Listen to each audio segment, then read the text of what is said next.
사랑하는 여러분, 오늘 하루 어떠셨나요? 혹시 세상의 무게에 짓눌려 혼자라고 느끼신 적 없으신가요?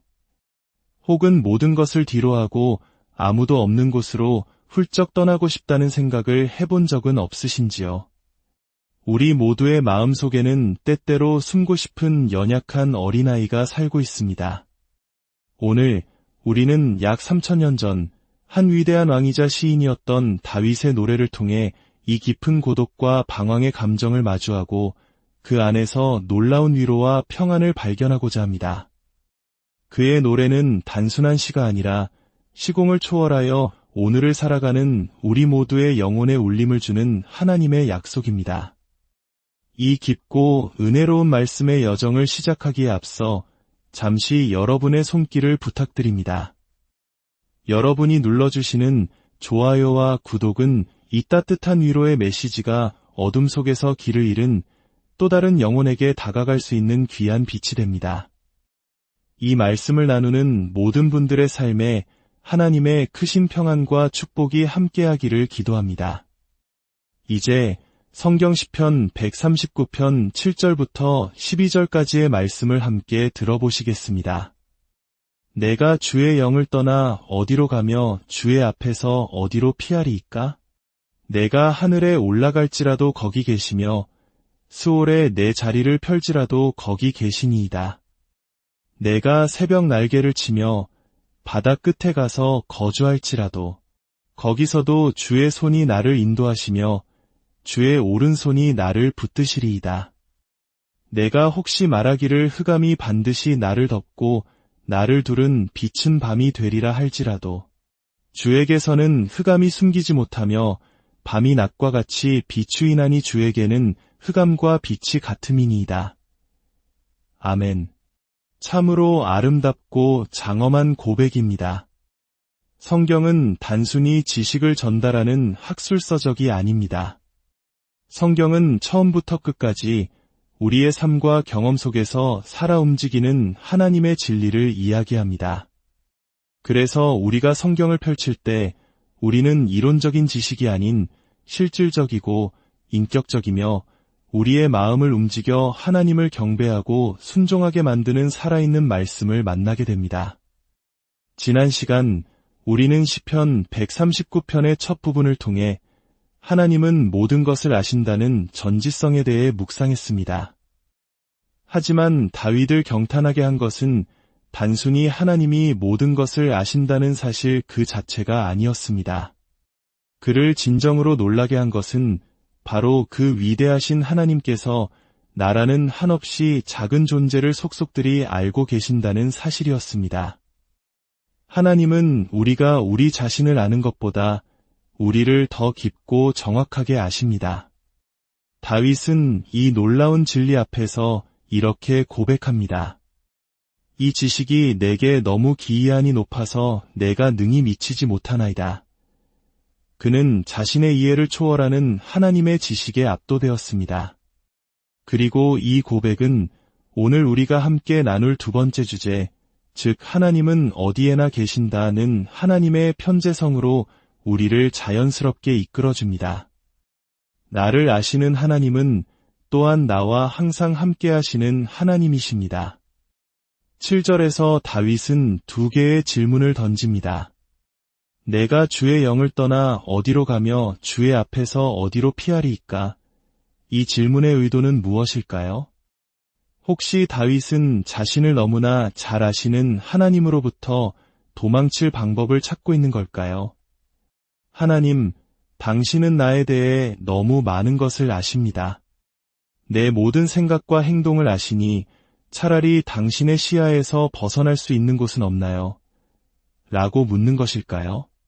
성경에는 실제로 하나님으로부터 도망치려 했던 인물들이 등장합니다. 인류의 첫 조상 아담과 하와는 죄를 지은 후 동산 나무 사이에 숨어 하나님의 낯을 피하려 했습니다. 그들은 두려움 때문에 자신을 창조하신 분으로부터 숨으려 했지만 결코 성공할 수 없었습니다. 선지자 요나를 기억하십니까? 하나님께서 니느웨로 가서 심판을 선포하라는 명령을 내리셨을 때 그는 순종하는 대신 정반대 방향인 다시스로 가는 배에 올랐습니다. 그는 하나님의 얼굴을 피하여 도망치려 했습니다. 하지만 거대한 풍랑과 물고기 뱃속에서의 기도는 그가 하나님의 주권에서 단 한순간도 벗어날 수 없었음을 처절하게 보여줍니다. 예수님의 비유에 나오는 탕자는 어떻습니까? 그는 아버지의 모든 재산을 챙겨 아주 먼 나라로 떠났습니다. 아버지로부터 가능한 한 멀리 벗어나 자유를 만끽하고 싶었을 겁니다. 하지만 그가 모든 것을 잃고 돼지우리에서 굶주릴 때 아버지의 집을 떠올렸고 돌아오는 그를 아버지는 멀리서부터 알아보고 달려와 안아주셨습니다. 아버지의 사랑의 시선은 그 먼 나라까지 아들을 따라가고 있었던 것입니다. 이처럼 인간의 본성 안에는 하나님으로부터 숨으려는 경향이 있습니다. 심지어 하나님을 믿는 우리조차도 때로는 죄와 연약함 속에서 하나님의 얼굴을 피하고 싶을 때가 있습니다. 어쩌면 오늘 이 자리에 있는 누군가는 가장 교묘한 은신처로 하나님의 백성들이 모인 바로 이 예배의 자리를 선택했을지도 모릅니다. 설마 하나님이 여기서 나를 찾으시겠어? 라고 생각하면서 말입니다. 하지만 기억하십시오. 예레미야 23장 24절에서 하나님은 말씀하십니다. 사람이 내게 보이지 아니하려고 누가 자신을 은밀한 곳에 숨길 수 있겠느냐? 나 여호와가 말하노라. 나는 천지에 충만하지 아니하냐? 혹시 지금 당신만의 도피처를 마음속에 만들고 계십니까? 가정생활의 책임감, 부부간의 신뢰, 혹은 세상 속에서 정직하게 살아야 한다는 복음의 윤리적 요구가 너무 무겁게 느껴져 잠시 외면하고 싶은 유혹을 받고 계십니까? 당신만이 아는, 그리고 하나님만이 아시는 그 은밀한 곳으로 숨어들고 싶으십니까? 사랑하는 여러분, 오늘 아침 하나님의 사랑이 당신을 붙들고 있음을 기억하십시오. 그분은 당신을 너무나 사랑하시기에 당신이 어둠 속으로 완전히 숨어버리도록 내버려 두지 않으실 것입니다. 이제 다시 다윗의 질문으로 돌아가 봅시다. 이 모든 것을 고려할 때 다윗은 도망칠 곳을 찾는 것이 아닙니다. 그는 오히려 도망치는 것이 불가능하다는 사실 안에서 깊은 위안과 평안을 찾고 있는 것입니다. 이 시의 마지막 부분에서 다윗이 하나님이여 나를 살피사 내 마음을 아시며 나를 시험하사 내 뜻을 아옵소서라고 기도하는 것을 보면 그의 의도는 분명해집니다. 한편으로는 숨을 곳을 찾으면서 다른 한편으로는 더 깊이 자신을 살펴달라고 기도하는 것은 모순이기 때문입니다. 그렇습니다. 다윗은 도망칠 수 없다는 사실에서 절망이 아닌 위로를 얻습니다. 그리고 그는 세 가지 극단적인 상상을 통해 이 진리를 노래합니다. 첫째, 위와 아래, 하늘과 스올입니다. 8절입니다. 내가 하늘에 올라갈지라도 거기 계시며 스올에 내 자리를 펼지라도 거기 계시니이다. 하늘, 즉 가장 높은 곳, 빛의 공간에 가도 하나님은 거기 계십니다. 그리고 스올, 즉 가장 깊은 곳, 죽음의 세계, 땅속 깊은 곳에 가도 하나님은 거기 계십니다. 구약시대에 스올은 죽은 자들이 머무는 어둡고 힘없는 망각의 장소로 여겨졌습니다. 살아있는 자들의 세계와는 단절된 곳처럼 보였습니다. 하지만 다윗은 그 죽음의 영역조차도 하나님의 주권 아래 있음을 선포합니다. 어떤 깊이의 절망도 심지어 죽음의 그림자조차도 우리를 하나님의 임재로부터 떼어놓을 수 없다는 놀라운 고백입니다. 신약시대를 살아가는 우리는 이 고백의 의미를 더욱 깊이 이해할 수 있습니다. 예수 그리스도께서 십자가에서 죽으시고 무덤에 묻히심으로 바로 그 스올에 내려가셨습니다. 그리고 사흘 만에 죽음의 권세를 깨뜨리고 부활하셨습니다. 그로 인해 그리스도 안에서 죽음을 맞이하는 성도들에게 스올은 더 이상 절망의 장소가 아니라 주님과 함께하는 낙원이 되었습니다. 그래서 우리는 확신할 수 있습니다.